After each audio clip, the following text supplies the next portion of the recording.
यहाँ पे प्लस से निकला, माइनस में कम्युनिकेट, तो इसके थ्रू लाइन्स ऑफ फोर्सेस जा ही नहीं रहा, यानी कि इलेक्ट्रिक फील्ड इज 0, यानी कि they can not pass through the conductor, they can not pass through the conductor. फिर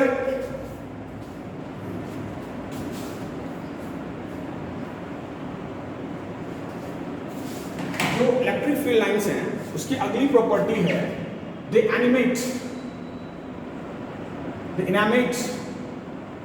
यानी कि ओरिजिनेट या टर्मिनेट। इनैमेट से मतलब ओरिजिनेट और टर्मिनेट, ओरिजिनेट और terminate. They emanate from what? They emanate from the surface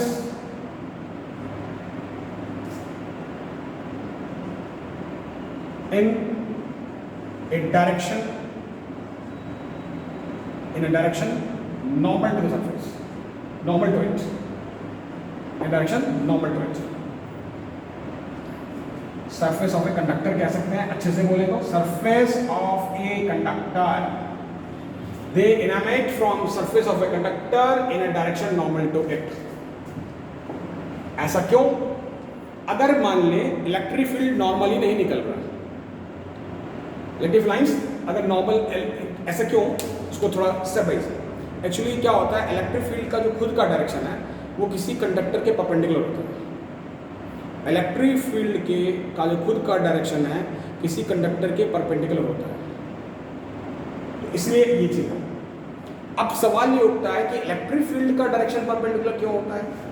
वो इसलिए होता है कि अगर मान लें इलेक्ट्रिक फील्ड का डायरेक्शन परपेंडिकुलर नहीं है तो इसका मतलब इलेक्ट्रिक फील्ड का कोई ना कोई कंपोनेंट है, क्योंकि इलेक्ट्रिक फील्ड वेक्टर है, इलेक्ट्रिक फील्ड वेक्टर है, तो इलेक्ट्रिक फील्ड का कोई ना कोई जो कंपोनेंट है, इलेक्ट्रिक फील्ड का कोई ना कोई कंपोनेंट है, वो कंडक्टर के सरफेस के पैरेलल हो जाएगा।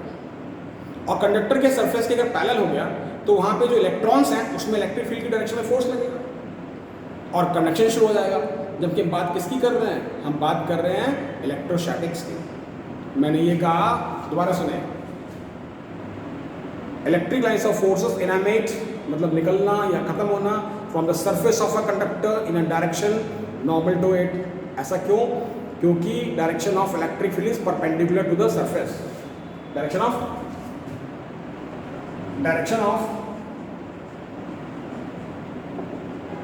Electric field is what? Perpendicular to the conductor, perpendicular to the surface of conductor, the surface of conductor,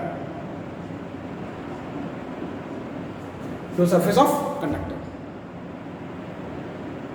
और ये इलेक्ट्रिक फील्ड क्यों परपेंडिकुलर है? बिकॉज आप इसको डिक्टेट कर ले, because if electric field is not perpendicular to the surface there will be a component of electric field along the surface of conductor, there will be a component of electric field along the surface of conductor and the electron will feel the force and conduction will be there, whereas we are considering electrostatic forces. So right now we are concerned about electrostatics, and if electric field is not perpendicular there will be a component of electric field along the surface of the conductor, electrons will feel the force in that direction and there will be a conduction. फिर इसके बाद electric field lines की last property क्या? वो last property क्या है?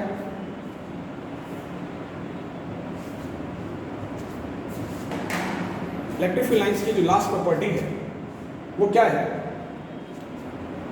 Lines of forces of like charge repel, lines of forces of like charges repel and unlike charge attract, lines of forces of like charges repel and unlike charges attract, lines of like charges of repel and unlike charges attract। ये आपको repulsion दिखा दूँ। वैसे जब हम इसका next lecture में conceptual पढ़ेंगे आपको बताएंगे ये जो फील्ड लाइन पूरी नहीं हो पा रही हैं, जो फील्ड लाइंस पूरी नहीं हो पा रही हैं उनको बोलते हैं रॉग फील्ड लाइंस। ये फील्ड लाइन जो पूरी नहीं हो पा रही है उसको बोलते हैं रॉग फील्ड लाइंस। उसको नेक्स्ट कॉन्सेप्चुअल में डिस्कस करेंगे अगले लेक्चर में।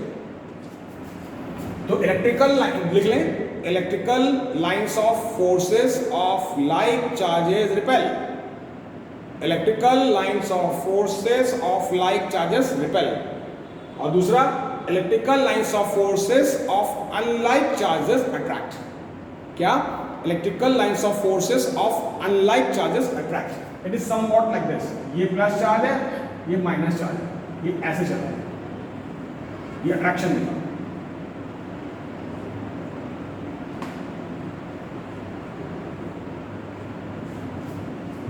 तो लाइक चार्जेस की lines of forces repel, unlike charges की अट्रैक्ट,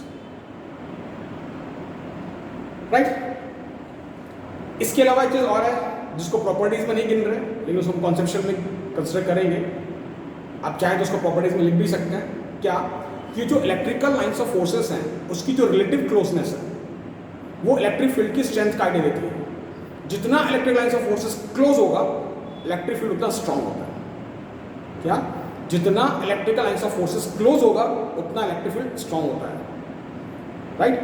जैसे अगर मान लें कुछ ऐसे लाइंस ऑफ फोर्स दिखा रहे हैं, ये बहुत, और कुछ ऐसे दिखा रहे हैं, तो आप ये स्ट्रांग फील्ड है, स्ट्रांग फील्ड है, ये वीकर फील्ड। तो electric lines of forces, electric lines of forces of what? If they are relatively close, electrical lines of forces, if they are relatively close, they will be a stronger field, and if they are not so much close, the electric field will be a weaker field. Electric field will be a weaker field. कुछ चीजें ऐसी हैं जिसको हम यहाँ पे तुरंत discuss नहीं कर सकते, जब हम लोग गॉस थ्योरम पढ़ेंगे तो हम डिस्कस करेंगे। जैसे कैसे? एक और इंपॉर्टेंट चीज है, ये जो टर्म है ना 1/ε0, इसको नोट करके लिख लेंगे। 1/ε0, it represents the number of electrical lines of forces for a given charge। यानी कि 1 कूलम के चार्ज के लिए 1/ε0, Q कूलम के लिए Q/ε। मीडियम कौन सा है? एयर और वैक्यूम, क्योंकि ε0 किसके लिए लेते थे? एयर और वैक्यूम के लिए। क्या? Number of electrical lines of forces for 1 coulomb of charge is this, and for Q it will be Q/ε0। इस चीज को हाईलाइट करेंगे गॉस थ्योरम। अभी इसके बारे में ज्यादा चर्चा नहीं कर रहे, लेकिन ध्यान रखा जा सकता है। लास्ट में जो दो बातें बताई, रिलेटिव क्लोजनेस इलेक्ट्रिक फील्ड का स्ट्रेंथ बताएगा, जितना क्लोज उतना स्ट्रेंथ ज़्यादा है, जितना दूर उतना स्ट्रेंथ वीक है। दूसरा जो 1/ε0 है, ये number of electrical lines of forces के बारे में आइडिया देता है फॉर 1 कूलम ऑफ चार्ज। तो आज का ये लेक्चर था, इलेक्ट्रिक फील्ड के लिए था, इंट्रोडक्शन के लिए, और इलेक्ट्रिक फील्ड लाइंस के लिए था। नेक्स्ट जो लेक्चर होगा वो इलेक्ट्रिक फील्ड लाइंस के जो कॉन्सेप्चुअल क्वेश्चंस हैं, जिसमें एनसीईआरटी के पीछे का कुछ है जो बोर्ड्स के लिए है, कुछ जेईई यूनिट का क्वेश्चन है, वो हम डिस्कस करेंगे।